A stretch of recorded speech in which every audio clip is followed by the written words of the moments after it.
सदियाँ बीत गई पर एक चीज़ नहीं बदली, वो है आपका व्यवहार। इसी व्यवहार के लिए आपको सदियों तक याद किया जाएगा। बहुत समय पहले की बात है, एक राजा शिकार करने के इरादे से अपने लोगों के साथ एक जंगल से गुजर रहा था। उसे दूर दूर तक कोई शिकार नज़र नहीं आया। वो धीरे धीरे घने जंगलों में पहुंच गया। थोड़ी देर जाने पर डाकुओं की छिपने की जगह दिखाई दी।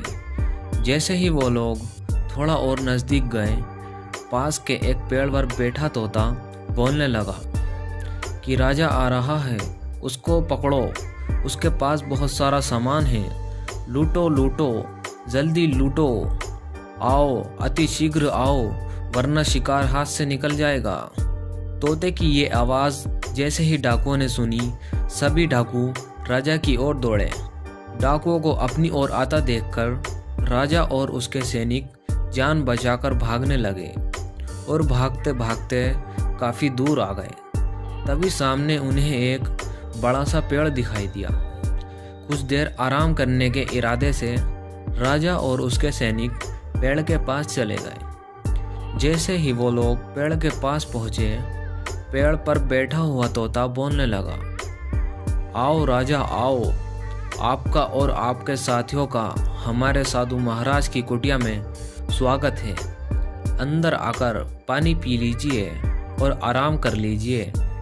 तोते की इस बात को सुनकर राजा हैरत में पड़ गया और सोचने लगा, एक ही जात के दो पक्षियों का व्यवहार इतना अलग कैसे हो सकता है। राजा को कुछ समझ नहीं आ रहा था।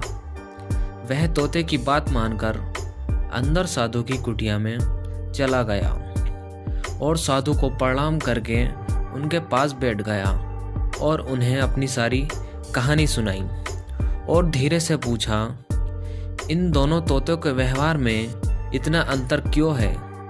साधु महात्मा ने आराम से सारी बातें सुनी और बोले, ये कुछ नहीं है राजन, बस संगत का असर है।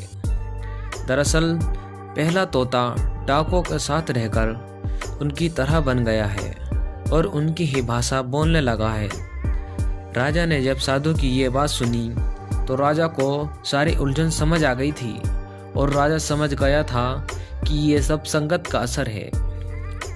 इसलिए दोस्तों, इस कहानी से हमें यह पता चलता है कि तुम जैसी संगत में रहोगे, तुम्हारे ऊपर उसका ही ऐसा असर पड़ेगा।